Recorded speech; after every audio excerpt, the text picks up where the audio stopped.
Halo, perkenalkan nama saya Victoria Rinali Alifimamangke dengan NIM 2302415 dari kelas 5T6.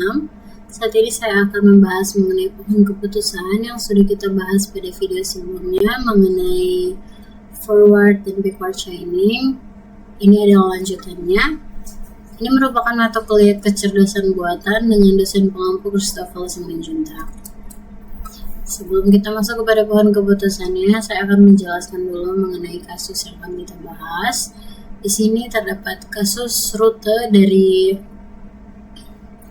satu daerah ke daerah lainnya dengan catatan not awal Jakarta dan not goals Kediri. Namun, saya akan membacakan mengenai rute-rute yang ada di sini.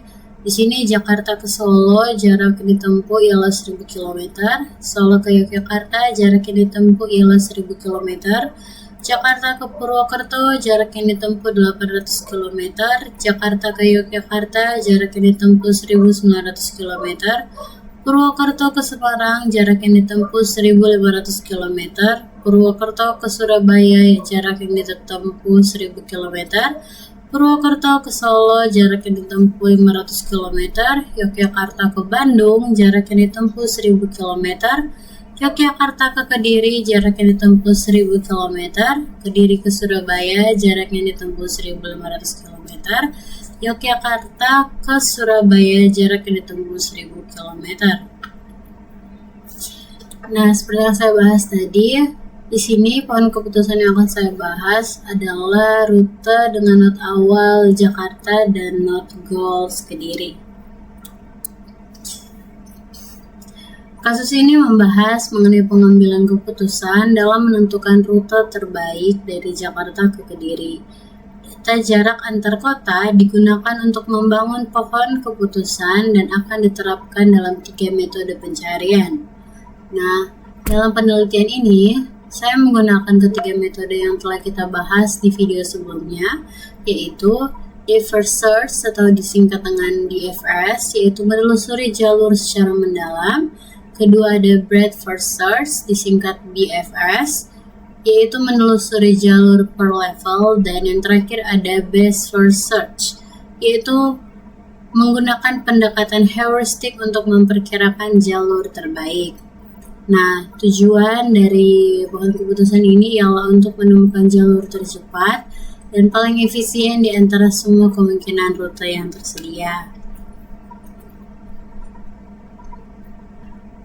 Nah, di sini telah tertampil mengenai pohon keputusan yang telah saya buat. Kita akan bahas satu persatu. Di sini ada rute dari start dari Jakarta yang melewati Purwokerto, jarak tempuh 800 km. Nah, di sini ada 3 tujuan, ada ke Semarang 1500 km, ke Surabaya 1000 km, dan juga ada ke Solo 500 km.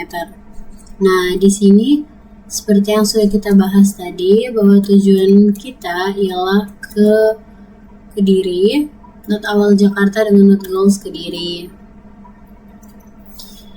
Nah, berarti jarak yang akan kita tempuh ialah Jakarta ke Purwokerto 800 km, ke Solo 500 km, selanjutnya ke Yogyakarta 1000 km, hingga sampai ke Kediri 1500 km.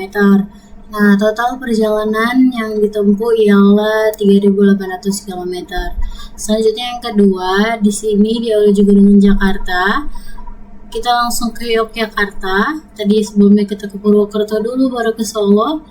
Di sini kita akan lanjut ke Yogyakarta.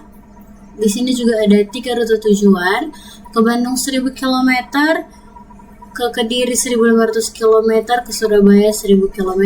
Seperti yang saya telah katakan tadi, rute kita ialah ke Kediri. Berarti start Jakarta melewati Yogyakarta, jarak tempuh 1900 km, dan selanjutnya kita pergi ke tujuan utamanya yaitu Kediri dengan jarak tempuh 1500 km.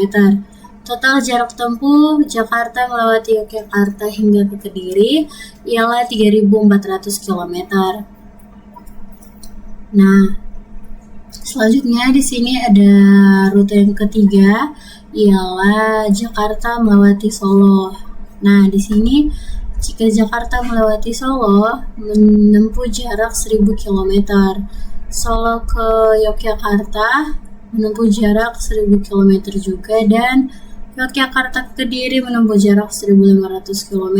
Nah, jadi jika kita akan melewati Solo terlebih dahulu baru ke Kediri, maka akan menempuh jarak 3500 km. Nah, di sini ada penjelasan yang telah saya buat. Di bagian awal yang telah kita bahas tadi mengenai bahan keputusan, urutan atau pre-order, jika kita pilih Purwokerto dulu, Jakarta ke Purwokerto menempuh jarak 800 km. Selanjutnya Purwokerto ke Semarang, tidak akan ada tujuan atau backtrack, kita kembali lagi. Purwokerto ke Surabaya juga sama, tidak ada tujuan ke Kediri, maka kita harus kembali backtrack. Nah, jika Purwokerto ke Solo, kita bisa melanjutkan perjalanan menempuh Purwokerto ke Solo menempuh jarak 500 km. Nah, Solo lanjutnya ke Yogyakarta menempuh jarak 1000 km. Yogyakarta ke Kediri menempuh jarak 1500 km. Nah, goals yang kita cari ialah dari Jakarta menuju ke Kediri. Nah, total jarak yang ditempuh oleh jalur yang ditemukan ialah 3800 km. Ini termasuk dalam metode depth first search. Kelebihannya cepat menemukan suatu solusi tanpa menyimpan banyak not. Namun kekurangannya tidak menjamin jalur terpendek. Selanjutnya kita masuk kepada pembahasan yang kedua. Di sini ada pembahasan metode breadth first search. Breadth first search di sini ditemukan pada metode yang telah kita bahas sebelumnya juga dan telah terdapat dalam poin keputusan yang telah kita buat. Di sini ada urutan level. Seperti yang saya artikan tadi, bahwa breadth first search adalah suatu metode yang diartikan melalui urutan per level. Nah, urutan levelnya di sini ada level 0. Level 0 artinya level di mana kita memulai, yaitu Jakarta. Level 1 ialah jalur yang akan kita lewati. Jalur yang akan kita lewati menurut pohon keputusan yang telah kita buat ialah ke Purwokerto, Yogyakarta, Solo. Nah, di sini kita harus cek apakah ada goals di level 1, dan ketika dicek belum ada goals untuk ke Kediri. Nah, tujuan kita kan ke Kediri. Nah, expanded level 1 ialah Purwokerto dengan anak kota Semarang, Surabaya, dan Solo. Nah, kita belum ketemu juga. Jika kita expand Yogyakarta, maka akan ditemukan Kediri di level berikutnya. Pet yang ditemukan pada metode kali ini ialah Jakarta, Yogyakarta, Kediri. Nah, total jarak ialah 3400 km. Kelebihan dari metode ini ialah menjamin menemukan jalur dengan jumlah langkah terendah atau shortest in terms of age. Dan dalam dataset ini juga menghasilkan jarak terpendek. Kekurangannya bisa boros memori atau waktu jika cabang lebar. Kita masuk kepada pembahasan metode yang ketiga mengenai best first search. Best first search membutuhkan heuristik atau estimasi jarak dari tiap not ke Kediri. Misal, heuristik memberi nilai terbaik ke Yogyakarta atau terdekat menurut estimasi. Mulai dari Jakarta, kemudian kita akan pilih not yang heuristiknya paling menjanjikan, yaitu Yogyakarta. Lalu dari Yogyakarta kita akan ke Kediri. Nah, maka pet yang akan dihasilkan yaitu Jakarta ke Yogyakarta, selanjutnya ke Kediri. Total jarak yang kita temukan ialah 3400 km. Simpelnya best first search adalah metode yang membuat kita dapat menemukan jalur tercepat dibanding jalur-jalur lainnya. Kelebihannya cepat bila heuristik baik, sering menemukan solusi efisien, dan kekurangannya tergantung kualitas heuristik tersebut. Jika heuristik buruk, bisa salah pilih. Baik, di akhir presentasi ini saya menyimpulkan bahwa jalur terpendek dari data yang telah kita bahas tadi ialah dari Jakarta ke Yogyakarta ke Kediri dengan jarak tempuh 3400 km. Metode yang paling sesuai di kasus ini ialah BFS, Breadth First Search, dan Best First Search dengan heuristik yang baik tentunya. Sama-sama menemukan jalur 3400 km.